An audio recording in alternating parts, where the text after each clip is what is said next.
श्रीसत्यनारायणाष्टकम् आदिदेवं जगत्कारणं श्रीधरं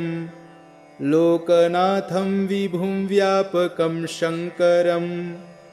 सर्वभक्तेष्टदं मुक्तिदं माधवं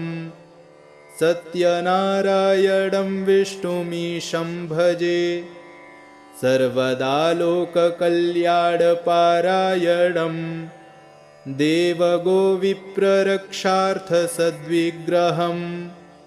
दीनहीनात्मभक्ताश्रयं सुन्दरं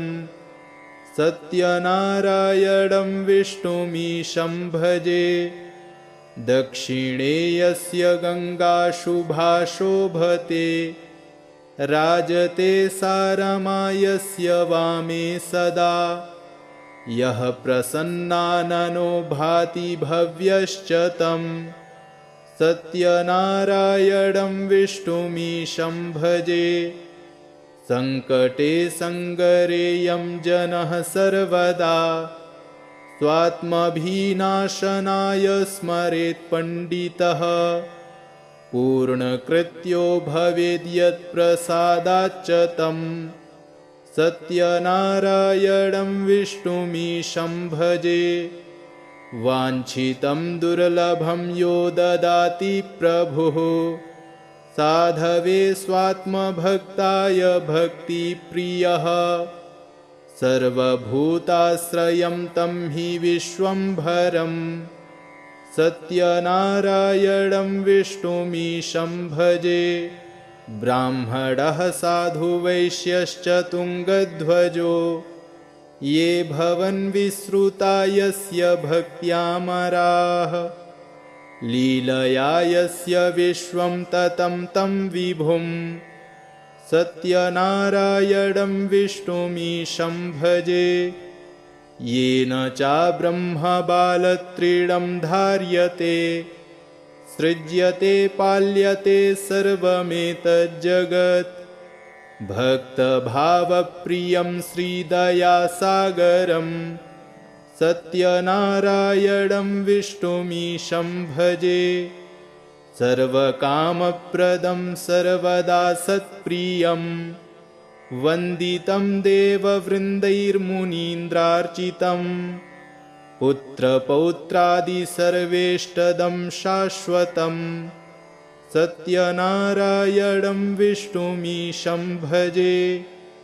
अष्टकं सत्यदेवस्य भक्त्या नरः भावयुक्तो मुदा यस्त्रिसन्ध्यं पठेत्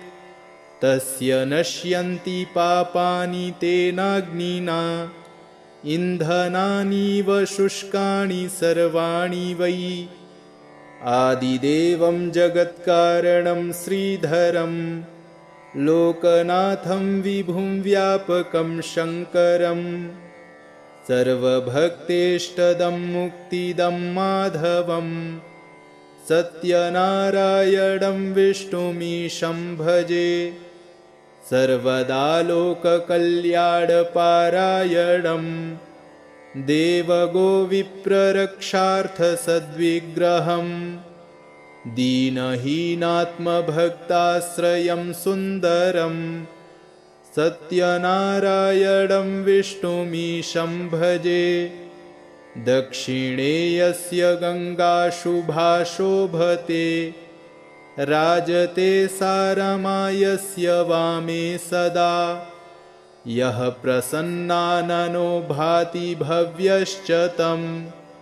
सत्यनारायणं विष्णुमीशं भजे सङ्कटे सङ्गरेयं जनः सर्वदा स्वात्मभिनाशनाय स्मरेत् पण्डितः पूर्णकृत्यो भवेद्यत्प्रसादाच्च तं सत्यनारायणं विष्णुमीशं भजे वाञ्छितं दुर्लभं यो ददाति प्रभुः साधवे स्वात्मभक्ताय भक्तिप्रियः सर्वभूताश्रयं तं हि विश्वम्भरं सत्यनारायणं विष्णुमीशं भजे ब्राह्मणः साधुवैश्यश्च तुङ्गध्वजो ये भवन् विश्रुता यस्य भक्त्यामराः लीलया यस्य विश्वं ततं तं विभुं सत्यनारायणं विष्णुमीशं भजे येन चाब्रह्मबालत्रीणं धार्यते सृज्यते पाल्यते सर्वमेतज्जगत् भक्तभावप्रियं श्रीदयासागरं सत्यनारायणं विष्णुमीशं भजे सर्वकामप्रदं सर्वदा सत्प्रियं वन्दितं देववृन्दैर्मुनीन्द्रार्चितं पुत्रपौत्रादि सर्वेष्टदं शाश्वतं सत्यनारायणं विष्णुमीशं भजे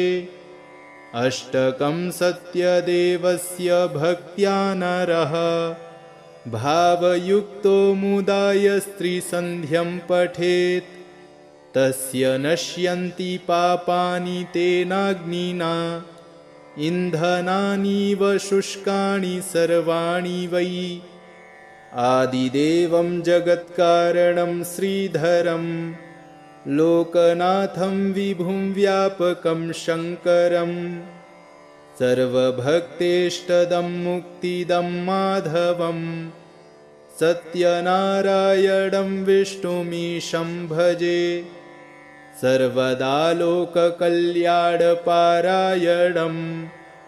देवगोविप्ररक्षार्थसद्विग्रहं दीनहीनात्मभक्ताश्रयं सुन्दरं सत्यनारायणं विष्णुमीशं भजे दक्षिणे यस्य गङ्गा शुभा शोभते राजते सारमा यस्य वामे सदा यः प्रसन्नाननो भाति भव्यश्च तं सत्यनारायणं विष्णुमीशं भजे सङ्कटे सङ्गरेयं जनः सर्वदा स्वात्मभिनाशनाय स्मरेत् पण्डितः पूर्णकृत्यो भवेद्यत्प्रसादाच्च तं सत्यनारायणं विष्णुमीशं भजे वाञ्छितं दुर्लभं यो ददाति प्रभुः साधवे स्वात्मभक्ताय भक्तिप्रियः सर्वभूताश्रयं तं हि विश्वम्भरं सत्यनारायणं विष्णुमीशं भजे ब्राह्मणः साधुवैश्यश्च तुङ्गध्वजो ये भवन् विश्रुता यस्य भक्त्यामराः लीलया यस्य विश्वं ततं तं विभुं सत्यनारायणं विष्णुमीशं भजे येन चाब्रह्मबालत्रीणं धार्यते सृज्यते पाल्यते सर्वमेतज्जगत् भक्तभावप्रियं श्रीदयासागरं सत्यनारायणं विष्णुमीशं भजे